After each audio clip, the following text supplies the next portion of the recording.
You want to start? Okay, well, coaches, I mean, your thoughts of what you've seen, not just today in practice, but throughout the summer, what you've seen out of this group?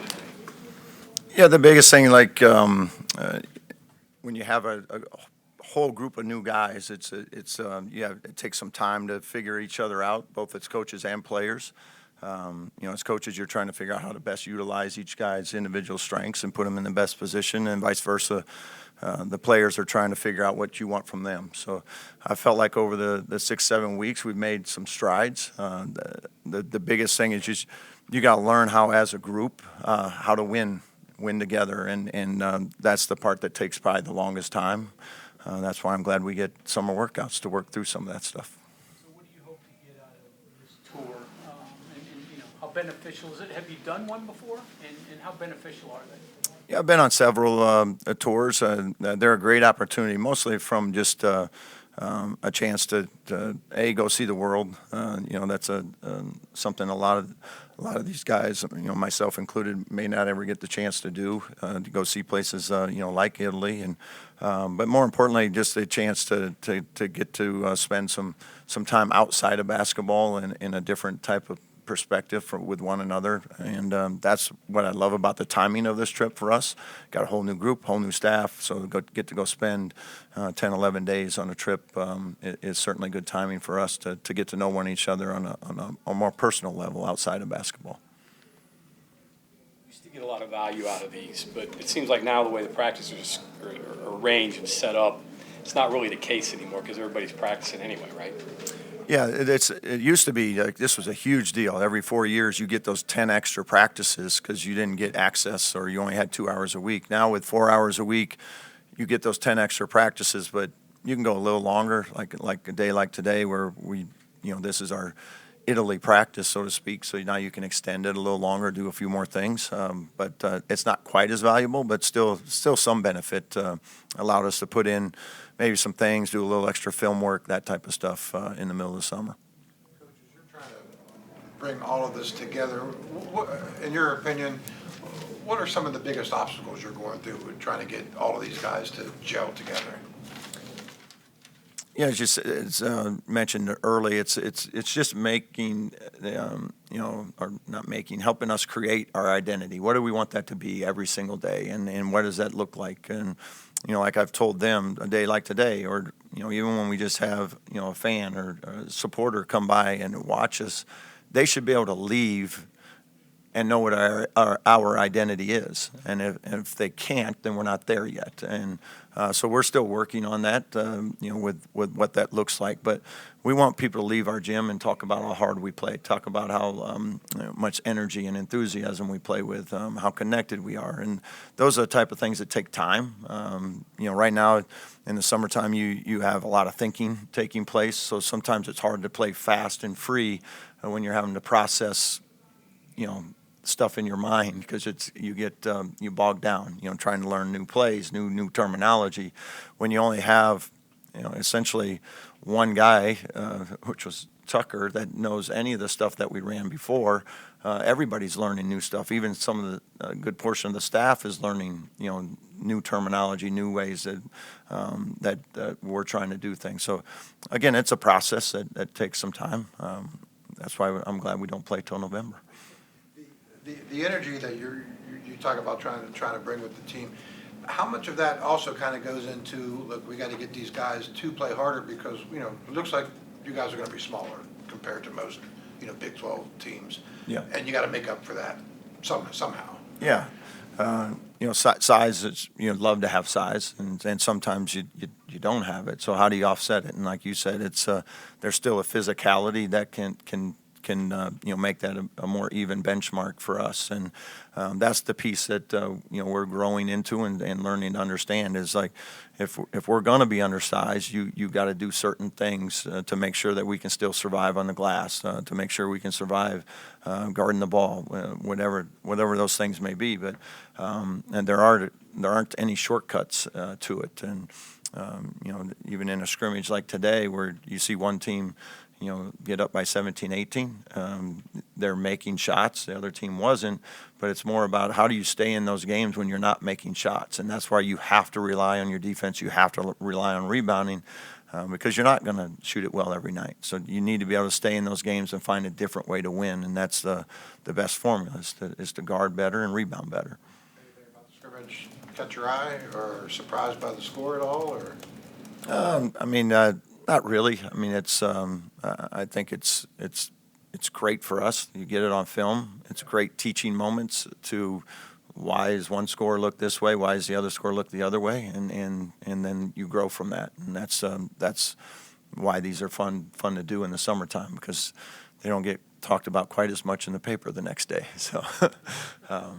Watching your drills and seeing how they fold into, obviously 3-on-3 and then on to 5-on-5, is there a place where you start to know, hey, they're starting to get it because they're really sharp at the drills and you see it carrying over? And obviously, at one point you emphasized, hey, we're not bringing that over to this 5-on-5 session. Yeah, and part of it, and it's nobody's fault. In summertime we don't do a ton of conditioning, so they're not in great shape. And you can see that, we go through the drill work. We try to do it at fairly up-tempo pace and speed. And when we get to that 5-on-5, portion of it, we're not quite there to compete at the highest level we need to yet. Some of that's conditioning, and then the rest of that's the hardest part of basketball, is taking it from the half court, taking it from drill work, and now making that carry over into your 5-on-5 play. And that's the piece that takes the longest, is to get to that part. See them learn some of those things you were emphasizing from the drills, though, at least in spots, and carrying those over? Yeah, even though, maybe today you're like, woo, you should have seen it on June 8th. we have made strides, so it's coming. I like the way they work. I like the way they approach it. And that's all we ask, is just be coachable, continue to give us great effort, great attitude, and the progress will come. Sometimes as coaches you want it to happen today, and that's just not realistic. It takes time. About identity, how does that get created? I mean, did they create their own identity? What's your role in that, and what is your perfect identity that you love to have your team have? Yeah, I think your identity is what do you talk about? What do you watch on film? And then what do you practice every single day? You can't say your identity is one thing and then it's not what you reinforce every single day. So again, I always put this on us as coaches of our identity should shine through. When somebody comes and watches us practice. Because if it doesn't, then we're not doing the right things to get them there, and that's our job, to make sure that when you come watch us play, we play incredibly hard, we play incredibly unselfish. They have a lot of enthusiasm with the game, and those are the things that we want to be about on an everyday basis. And it doesn't mean every day is going to go perfectly, but you just need to do those things consistently enough, and then the wins will follow. Have you had to coach effort? I think you have to always talk about effort and coach effort, because again, if that's your identity is effort, I think everybody plays fairly hard. It's just when you talk about trying to make an NCAA tournament or trying to play for a Big 12 championship, you're trying to be in that top 10%, of everybody in the country. So what separates you from what everybody else is doing? When everybody has their meetings in the summer, fall, whenever they have it, who wants to win a Big 12 championship? My guess is every single team raises their hand. It's what are you going to do to try to get yourself and separate yourself from everybody else? And so that's the piece of, like, when you're talking about effort, it's everybody's giving effort. How can you give just a little bit more than everybody else? Time frame for Joseph Yesifil, is anything different than what you thought? So far, he's right on schedule. We'll continue to, hopefully make progress there. I think he feels good about where he's at. I think when we come back from the Italy trip, we'll start to, our plan is to start to work him into some half-court stuff, some drill work, and then kind of take it from there. So, about the start of school, starting to get him back on the floor again. Will you mix and match your lineups in Italy? Mix and match your lineups? Yeah, in Italy, it'll be, we'll just throw different lineups there just to get a look at different things. Some guys will play more or less. We'll try to play the younger guys a little more just to get them some post-high school experience, I guess. and you never know what you're going to get over there. Sometimes you get a great game and really challenge, and sometimes you don't. So I just want us to, play together and play the way we want them to play every night. And I don't expect it to be great. You travel and do all that stuff. We're not doing a shoot around, no walkthrough, no, just go play. It's the way they like it. No scouting report, we even do that? How will you know who you? Yeah, they're going to have 5, we're going to have 5, and toss her up. So we'll figure out who can shoot it by halftime. I mean, how do you weigh, I guess, the final score result while you're over there versus just seeing progression? I mean, which of those, I guess, is more important to you? I think it's the progression. Again, I don't try to put a lot into it. I've been on several of these now, and some head coaches, they sit in the stands and watch during these games, and I always felt like it's good for, especially with a new group, like I need to be out there and coach them. But I think for the most part, it's try to get them just a little bit of a rhythm together, an identity of, how we want to play. But you take into account all the travel and all the stuff that goes with it. I don't have unrealistic expectations of what it's going to look like. I'd love for it to be a great game. I know last year we actually took our team to Spain when I was at Drake, and we got beat in our first game, and I think we were up 15 with like 10 minutes ago, and we played the young guys, and it was the greatest thing ever because they had to finish out a game. And whether we won or lost wasn't the point. The point is they were in a situation that they're going to see, and we got an opportunity to watch how they responded. And I'm hoping we get something like that again on this trip. Coach, with Powell and Tinner, it looks like you have a couple of freshmen there who, at the very least, aren't afraid to compete. I'm just kind of wondering, what have you seen in them, and as freshmen, have they surprised you? Yeah, I've really liked what they've done this summer. They've both been pleasantly surprising, as you said. A lot of times that adjustment can take longer. Some are faster, but I think they've done a great job of making that transition, and it takes a little bit of time, but you can see it each week. Each one of them makes some progress in some areas that maybe the week before they were struggling with. And I like both of them. I think they got great upside. I anticipate them, helping us throughout the year. As far as ball handlers, it looks like that's probably where you have the most depth, maybe. And is that, how much of a plus is that to have, maybe on the floor 2 or 3 ball handlers at one time sometimes? I think it's important to have ball handlers. It's important to know when you're not a ball handler too. The biggest thing in this league, in every league, is you got to be able to take care of the basketball, and whether that's making plays yourself or being able to, recognize some of your limitations to not get yourself in trouble. And I like this group, and for the most part, they take pretty good care of the basketball and make good decisions, and that's come a long ways from our first couple weeks in June. So I think there's some really good upside there with those pieces and that depth. Could you have like 2 or 3 different guys run the point in the game, or do you like to have that one guy? I don't know. No, I like to have multiple ball handlers, multiple decision makers. Outside of your set plays, a lot of what we do is you're having a lot of different guys touch and handle the ball, and I think that helps with their development because they're asked to do it every single day in practice. And then you get into the games, and that's something that they've done for an extended period of time. You're still going to have 1 or 2 guys that you like to have the ball the most, and we'll play through them, whether it be through set plays or maybe down the stretch and now you're putting guys in the spots they can be most successful. Tucker's shoulder, and was he slowed at all this summer because of the rehab? Yeah, he didn't get cleared until last week. It was the first time he got to play with full contact. So it was almost 4 months that he wasn't allowed to do a whole lot of anything that had contact in it. And we're still being somewhat careful with it and picking and choosing some spots and some rebounding and drills and things like that. But I believe it was last Tuesday, he got full clearance for contact. When you see him, he took a shot or 2 on the shoulder today. You cringe at all when you see that? I pretend not to. I think that's just, I mean, as a coach, and when a player's coming back from an injury, broken foot, a knee, whatever it might be, anytime they take a fall, you probably are always really, really happy when they get back up and don't grab something. So I think that's just part of, and if I feel that way, how the player feels, as they're coming back too, like being able to take a fall and get back up and know it's okay. It's, again, that's a part of the recovery process too. It's not just, hey, you're better. It's also mentally knowing like, oh, I can take this hit and feel fine. Tucker's an obvious leader because he knows your system. Who are those other guys that need to emerge and be leaders for you?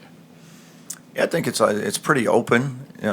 From my standpoint of like this is middle of July. There's nothing set. We got a group that we worked with today. Tomorrow will be a different group. That you're earning your minutes throughout the summer. It's because you have a blue jersey on or a white jersey on doesn't really mean a whole lot to me right now. It's when we watch the film, which guys are doing the things they're supposed to be doing, and then hopefully by November we got a good idea of what a starting five looks like, what the bench looks like, and have some roles established. But even with that, those roles aren't permanent either. You get satisfied and complacent, you change them. Our goal as a coaching staff is to make sure we got the best lineups out there, to help us win games.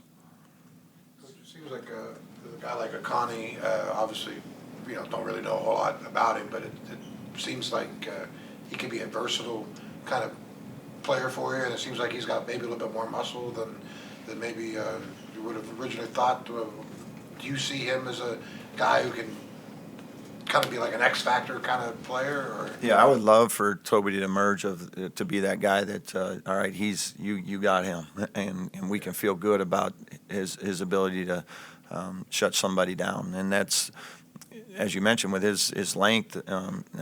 And his versatility and his athleticism, he can guard multiple positions. So it's not just, hey, you can only guard a 3. He can guard a 1, 2, 3, 4, switch onto a 5, have great length there. So I like what that could look like because he certainly has the tools to be that. Of the college guys that you brought in that had college experience, anyone stand out to you that maybe is a little bit better now that you've seen them in person versus what you saw on tape? I feel like Eduardo has made tremendous strides in the last 6 weeks. I thought his last 2 weeks, you can really see him doing some good things, and that's been critical as we've talked about. We are a little undersized, but he's the one guy that does have that length that you need and gives us some rim protection. But I like the production he's been giving us these last couple of weeks. He's certainly finding his way a little bit on both ends of the floor and getting more comfortable. How comfortable is he? He looked like he was fine kind of handling the ball away from the basket, throwing some of those backdoor passes. How comfortable is he doing that, and how important is that in your offense? Yeah, we've told both of our bigs here in practice, I want you to take some chances. On game night, let's be a little more careful. But right now, I want them to see that they can throw it and complete it. So they're going to have to throw a couple away for us to get better at that, because such a big part of what we do is getting 5 guys and getting that paint lifted, getting some backdoor opportunities, creating some driving lanes. And the more that they can, put pressure on people to have protect back cuts and stuff, it's going to open up shooters and things like that. So for right now, that's a big piece of our offense, is those two being confident and comfortable making those type of plays and passes, because we do a lot through them. We like to go through them with some of our pressure release stuff, which in this league, it eliminates some of the traps and things, because now they have a live dribble. So you can eliminate some of the double teams and things that maybe a ball screen offense would bring. So the more comfortable they can get there, the better offense will be. I'm kind of curious, looking at Offrey, obviously you can tell he's kind of put on some muscle, put on some weight from last year. Where is your philosophy ride in strength training? Some coaches will be end-all be-all is get them as big and strong as possible. Other coaches might look for something else. Where are you with weightlifting and strength training? Yeah, I'm more in like a functional movement strength training. So I don't need linebackers. I want them to be strong, but I also want them to be able to move, be quick, be agile. Strength is important, but the fight's probably more important. you know, so, but I think overall, just making sure that when they, you know, when we get into game day, that they feel good and confident and in how their body feels and able to go out and perform in that way. You go to the football team. Yeah, they got some good ones over there too.